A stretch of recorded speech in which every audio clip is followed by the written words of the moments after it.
Hi, this is Sarah Harralson, your host of Takin' a Walk Nashville, and joining me here today at the Listening Room Cafe is the owner and founder, Chris Blair. The Listening Room Cafe is one of Nashville's premier venues for hit songwriters and up-and-coming songwriters. I even had the chance to perform here a couple times myself. It opened in 2006, and this year they are celebrating their 20th anniversary with the show at the Ryman Auditorium on March 3rd. In addition to being a venue owner, St. Louis native Chris Blair is also a songwriter and host of the podcast, Stories Behind the Songs, featuring in-depth interviews with Nashville songwriters and artists. Chris, thank you so much for opening up your doors and the stage for Takin' a Walk Nashville today. So this is the third location of the Listening Room, correct? This is the fourth location. Yeah. Thank you for that intro, by the way, Sarah. That was really nice. We started in Franklin in 2006. Okay. So that's the little area that most people don't even think about. So there's so many people that think of Cummins Station as our first location.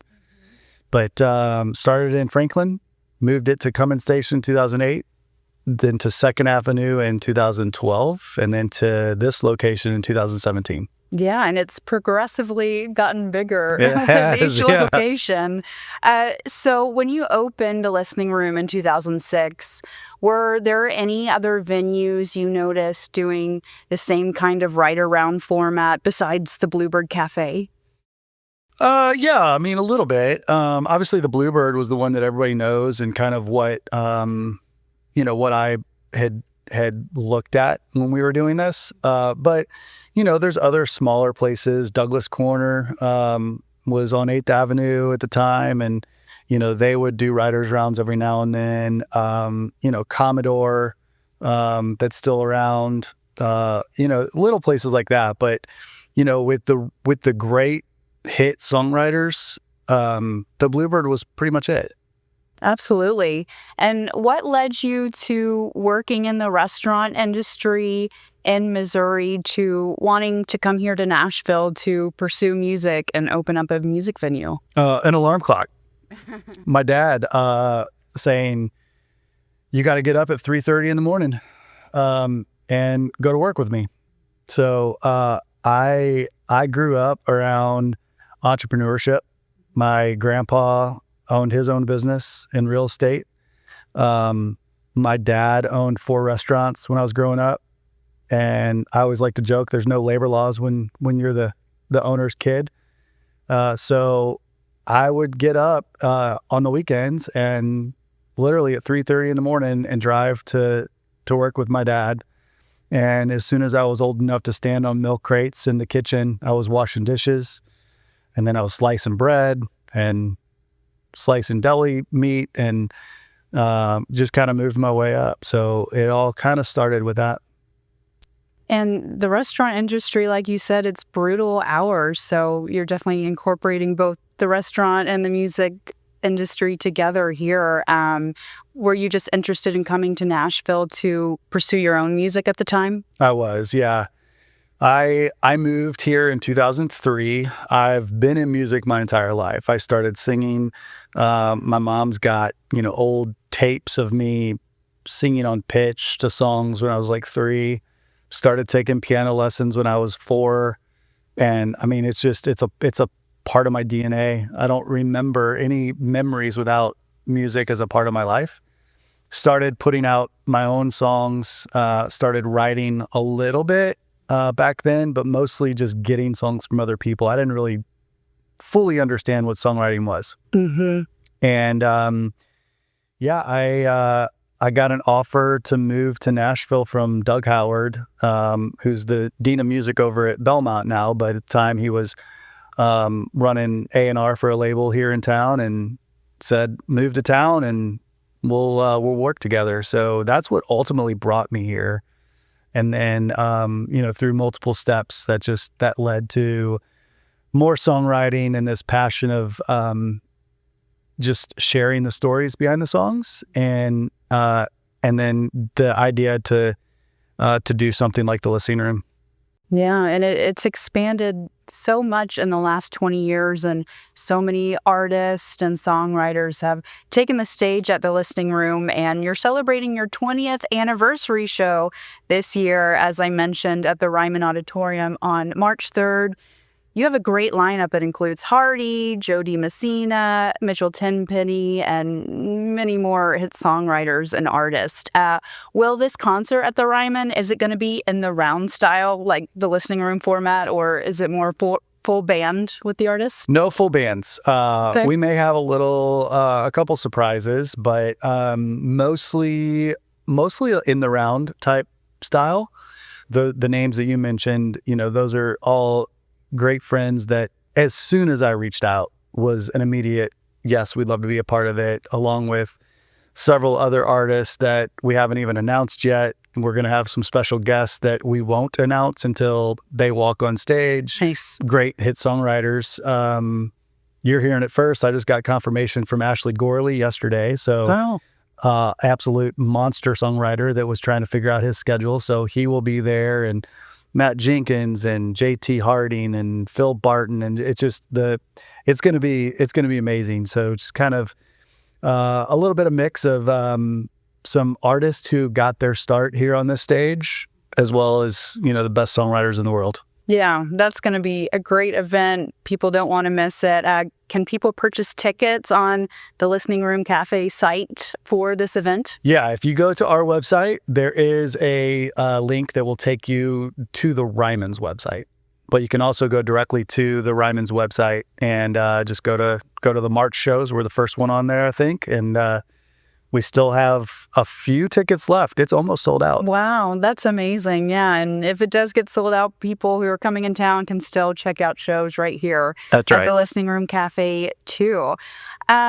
So over the course of 20 years, what has been the biggest change you've seen in Nashville since 2006 and, since the original location in Franklin of the Listening Room? Yeah. I wish I would have bought the overpriced real estate that I didn't buy 15 years ago.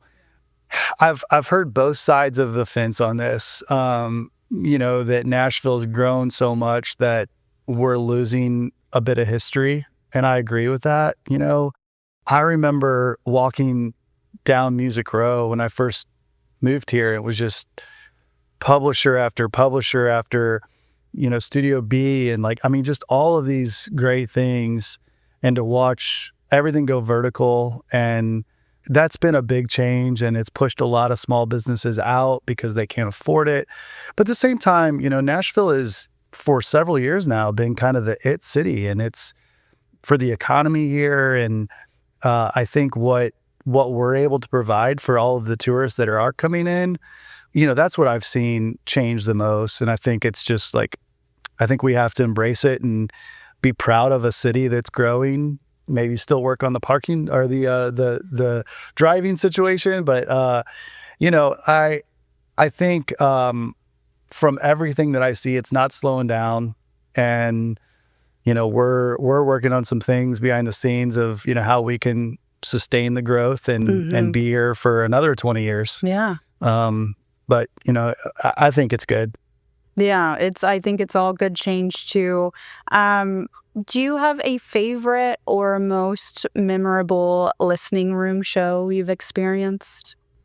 Sarah, I get asked this all the time, and it's so hard because there are a flood of memories that come up anytime this question's asked. It is, I can't pick one. There's no way, but just the moments that stop me in my tracks when I hear a song for the first time that no one's ever heard. And I kind of get numb to songs. I hear so many of them that it really takes a great lyric to stop me.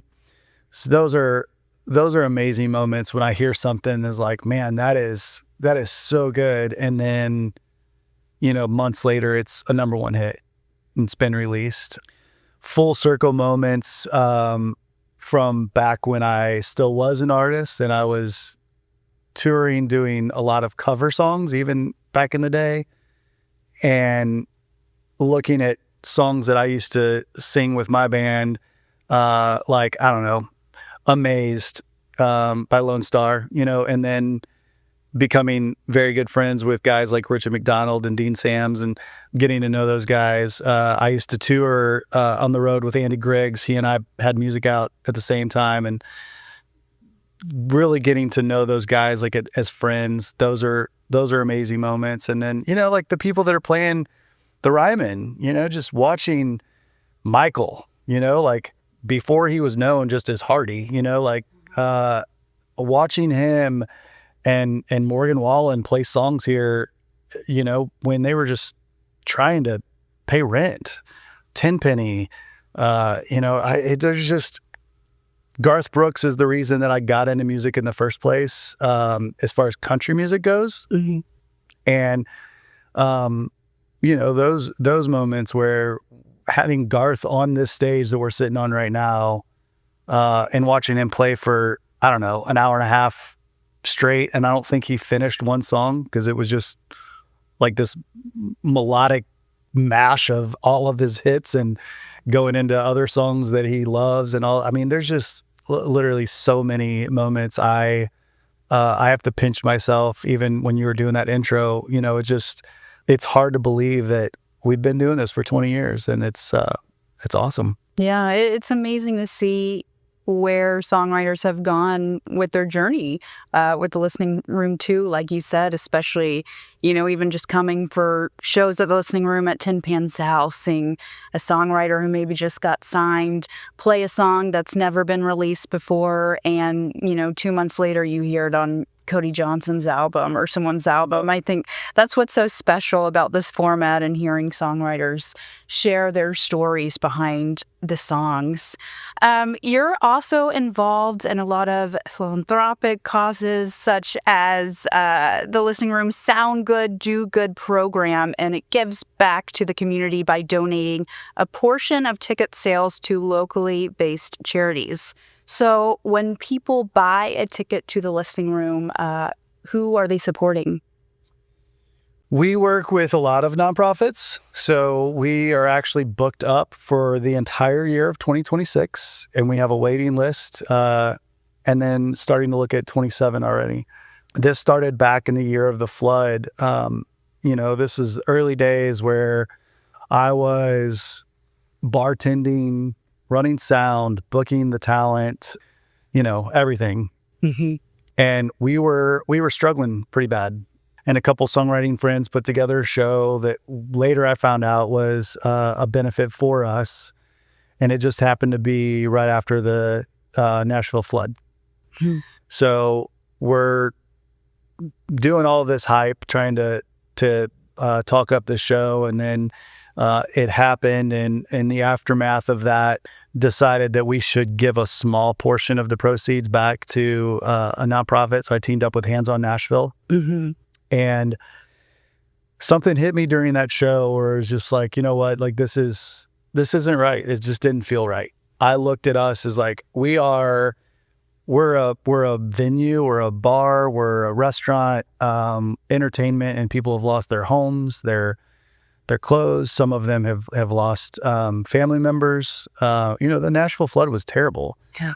So we gave it all back, and that was kind of the birth of like, if we're able to keep going, I'm big in my faith, and just kind of vowed at that point, like, Lord, if this is what we're meant to do, help us get through it, and this is what we'll do forever. And that's what we've done once a month ever since then. And it's not a portion of the tickets, it's 100% of them. So we will team up with anywhere from we've found local families that may have a child and going through cancer treatments at Vanderbilt, and they can't afford it. Most often it's more local charities that are all across the board. From we've worked with people who support hearing aids and animal shelters and homeless and education and, just all of these things. And then, larger things like United Way, Red Cross, Tug McGraw Foundation, stuff like that. So it's just a big part of my heart, and it's part of our core values. And, as long as we're allowed to keep these doors open, that'll be a part of it. Yeah, that's amazing. And I love to hear how the listening room is giving back to the Nashville community. I also saw something very interesting reading about you, Chris. I saw that in your free time, you enjoy flying planes. So what piqued this interest for you? Kennett, Missouri, the Kennett Country Club.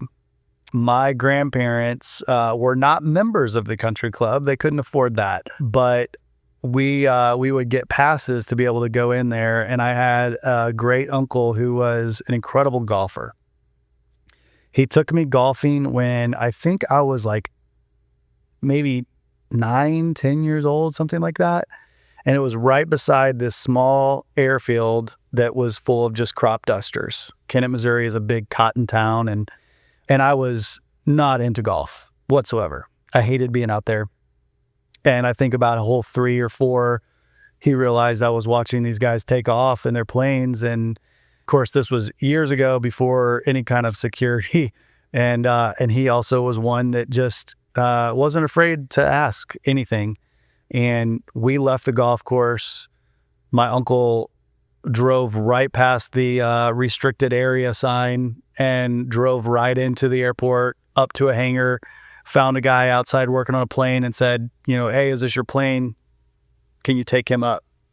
I would not have wanted to be in the room when my mom found out this happened after the fact. But yeah, that's where, at like 9-ish years old, I was in one of those planes and got to take the yoke and feel what that was like. And it was just a burning love inside of me for a long time. So finally in 2009, I started taking pilot lessons and been doing it ever since. Wow, that's very cool. So Chris, my last question for you is something I always ask my guests. Since we are on Taking a Walk Nashville, do you have a favorite place you like to take a walk in Nashville? Yeah, we live out in Mount Juliet, and there's a park out in that area that it goes around a really large lake, and it's just quiet. And I spend time out there alone, just walking and thinking and being a visionary. And then I also just love taking my family and doing that. So, there's several places in Nashville. I think that's another great thing that the city has done a pretty decent job of, is throughout this growth, they've kept those certain areas like Percy Warner Park or whatever, where they have, really not let those areas get developed. So, Nashville's good for that. Yeah. And the listening room is right near downtown Nashville, so people can catch a show here and walk downtown afterwards too. Yeah. Well, Chris, thank you so much for being on Taking a Walk Nashville today. Everyone can find tickets to upcoming shows and your 20th anniversary event at the Ryman on March 3rd at your website. Thank you again. Thank you. Thanks for having me.